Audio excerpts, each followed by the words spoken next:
Hello, I'm Julie Schelling with Voices for a World Free of Nuclear Weapons, a cooperation circle of the United Religions Initiative. We're honored to be with one of our founding members, Ambassador Thomas Graham Jr. Ambassador Graham has had an illustrious career as a former senior diplomat who worked for over 30 years in arms control and disarmament under 6 US presidents: President Richard Nixon, Gerald Ford, Jimmy Carter, Ronald Reagan, George H.W. Bush, and Bill Clinton. He was appointed as President Clinton's Special Representative for Arms Control, Nonproliferation, and Disarmament with the rank of ambassador. In the various diplomatic roles in which he was involved, he played a senior role in negotiating a number of different treaties and agreements, for the most part related to weapons of mass destruction, including chemical weapons, biological weapons, and nuclear weapons, such as covered by the SALT treaties, START I and II, the Non-Proliferation Treaty Extension, NPT, ABM, INF, as well as the Conventional Arms Forces in Europe Treaty, CFE, the treaty that ended the Cold War. Further, he was centrally involved in the negotiation of the 1991 Megatons to Megawatts Agreement, which resulted in converting 500 metric tons of highly enriched uranium representing thousands of Russian nuclear weapons into low enriched power reactor fuel to bring light and power to the American cities. A New York Times editorial compared it to a well-known phrase, swords into plowshares. His greatest achievements were the permanent extension of the NPT and the comprehensive test ban moratorium, and then the treaty CTBT. The CTBT is the treaty that outlaws all nuclear testing around the world. He has dedicated his life's work to keeping our world safe. Thank you, Ambassador Graham. Today, Ambassador Graham is going to read from a compelling speech he gave for the Coalition for Peace Action in Princeton, New Jersey on August 5th, 2021. His speech was given in commemoration of the atomic bomb attack on the city of Hiroshima 76 years ago. He's going to discuss the role of nuclear weapons and make the case for the importance of the United States to declare formally no first use of nuclear weapons, that it will never be the first to use nuclear weapons in a conflict or in any other way. Although we may not be able to eliminate every nuclear weapon from the planet, we can minimize the accidents, miscalculations, or aggressive acts by some state. So with that, Ambassador Graham. Thank you very much, Julie. I'm happy to be here and very much appreciate your invitation to present this speech.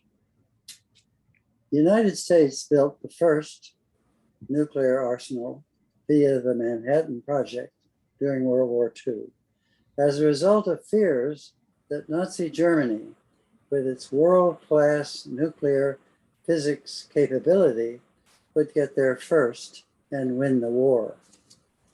After the war, the US built only a few weapons until the first Soviet test in 1949, supported by Soviet espionage in the United States. Instead of seeking some limiting arrangement with the Soviets, which likely would have failed, the US went in the other direction. The US began to build nuclear weapons at an industrial rhythm, as the French commented. America also developed what was called the hydrogen bomb. By the early 1960s, the US had constructed some 72,000 nuclear weapons. The later Soviet high point was 55,000. The two countries claimed they would use these devices as weapons only in a second strike, launch under attack mode. But this was not true. Both sides had launch on warning policies, which meant that a country initiates general nuclear war if its early warning technology indicates that strategic nuclear missiles from the other superpower are on the way.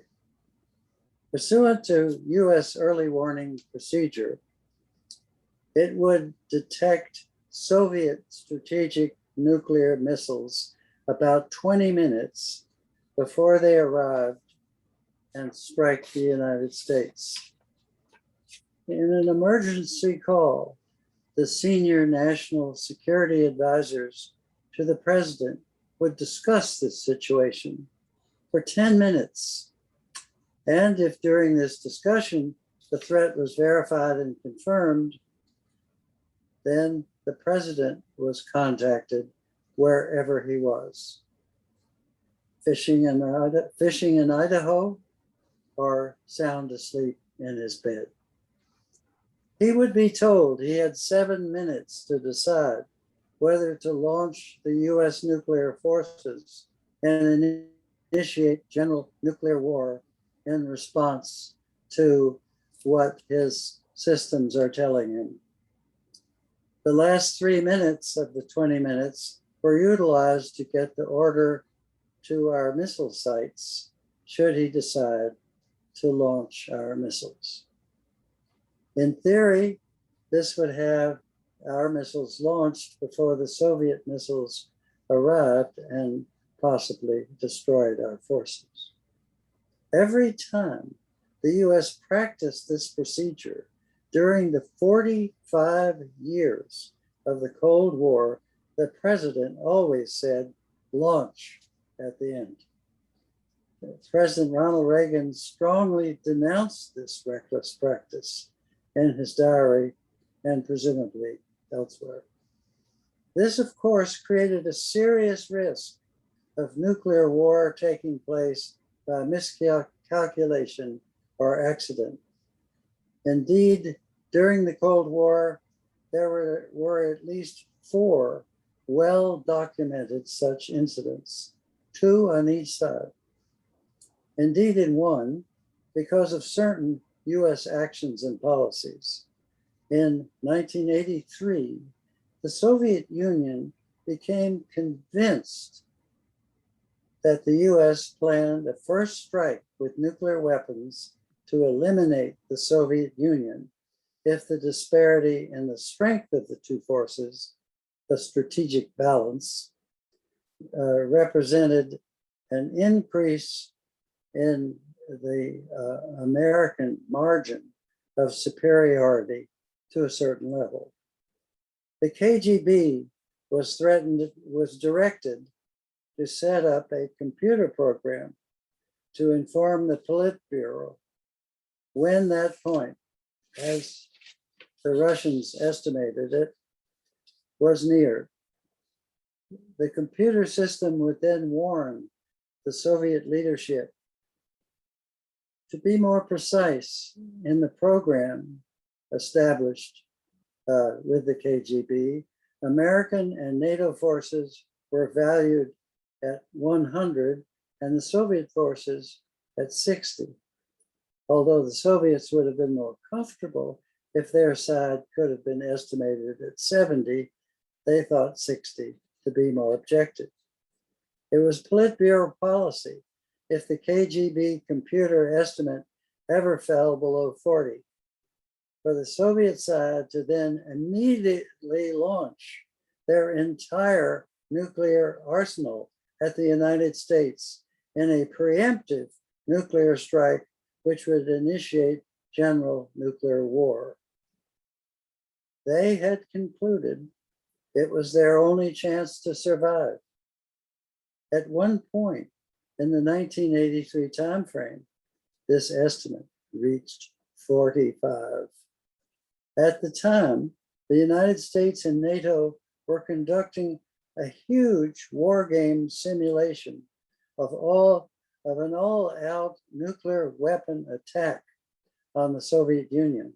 There was a large carrier task force participating, launching its bombers directly toward the Soviet coastline and veering off at the last moment. US strategic bombers were flying over the North Pole and turning on their target acquisition radar. And just before the height of this crisis in 1983, a Soviet early warning station one night received reports from a newly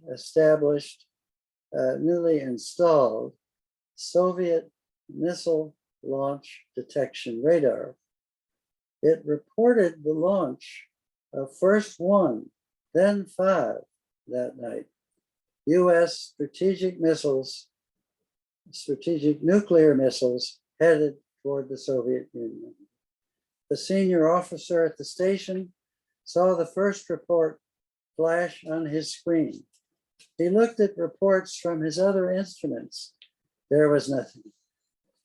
He didn't trust the satellites because they were new, and as a result, he didn't believe the satellite report. Directly contrary to his orders, he was supposed to simply report everything and send no comment. He reported these facts to the headquarters of the General Staff as a, quote, malfunction, false alarm, close quote, on his own initiative. The duty officer replied, got it. If he had not violated his orders, given the anxieties of the times, general nuclear war would almost certainly have followed. He was the right man in the right place at the right time. He was the subject of a movie, quote, The Man Who Saved the World, close quote, and he certainly did. Nuclear weapons are going to be with us for a long time. Heightened nuclear weapon fears generated by the Iran question, the North Korean issue, and the nearness of chaos caused by rapidly advancing global warming from climate change, as well as other issues, have made the possibility of nuclear war greater than it was 10 to 15 years ago. And one of the 4 nuclear weapon near misses that I mentioned took place after the Cold War in 1996. President Yeltsin, for the only time in the nuclear age, activated the nuclear keys and came within 2 to 3 minutes of launching Russian nuclear forces at the US as a result of a faulty radar report. Nuclear crises are not just a Cold War problem. We simply must find a way to make the world a safer place. And one of the most important goals must be to establish more arrangements that will have the effect of reducing the risk of nuclear war resulting from accidents, miscalculations, or misunderstandings. Crises lie ahead for sure. We can't always be sure that the right man or woman will be in the right place at the right time, nor can we be sure that no government will ever repeat the Soviet era of 1983 and be seized by fears of nuclear attack from some quarter, or create some bizarre use of a computer or other technology for strategic guidance. The situation is becoming too dangerous. One way we can improve the situation One very significant way we can do this would be to have the United States formally declare in a major public statement that it will not ever use nuclear weapons first in a conflict or at any other time. The other nuclear weapon states could be asked to join the United States in a joint pledge to follow this policy. This issue has a long history. NATO reserved the right to use nuclear weapons first, rather than spend the money to build conventional forces to match those of the Warsaw Pact, backed by the Soviet Union in Europe. US officials expanded the reservation of first use, or calculated ambiguity, as it was called, to buttress the nuclear umbrella for our allies in Europe and Asia. But whatever its effect in the early years, Germany and Japan now deny the necessity of this doctrine and support the US adoption of a no first use policy, along with retaining full confidence in their alliance with the United States. This is despite recent policies to weaken our alliance, which have now been fully reversed by President Biden. And they will stay reversed now that the American people have seen the deleterious effects of attempts to weaken the alliance carried out by the previous administration. Our allies fully understand that using nuclear weapons to deter biological, chemical, or cyber attacks is unnecessary, unwise, misguided, and dangerous, as the ultimate outcome of such policies could be stumbling into nuclear war. No country expects the United States to ever use nuclear weapons except in response to an actual nuclear attack. In today's world, what is needed is clarity, not ambiguity. The US adoption of a no first use policy would bring an element of order and clarity to the control of nuclear weapons and strengthen peace and non-proliferation. Some officials in Pakistan and North Korea think that having nuclear weapons and an ambiguity policy makes them safer, but their views don't matter. What matters are the views of the United States, its principal allies, and adversaries. No first use as a declared policy will add to confidence and strengthen peace. Beginning with the United States, a formal pledge, perhaps deposited with the United Nations Secretary General, would reduce the risk of, would reduce the chances of nuclear weapon miscalculation by assuring allies and potential adversaries that the chances of a US preemptive first strike with nuclear weapons is so extremely low as to be virtually non-existent, which in fact it is. And as part of this, a no first use policy, if worldwide, would reduce the political value of a first use reservation, and an international norm of behavior against first use could be established. Possessing nuclear weapons would be seen in a large degree as only valuable in deterring other nuclear weapons. Nothing more, not for prestige or deterring other types of weapons, chemical, biological, cyber, conventional, and future weapons in the pipeline. And this is doable. China has had such a policy since the days of Mao. President Biden supported such a concept during the campaign.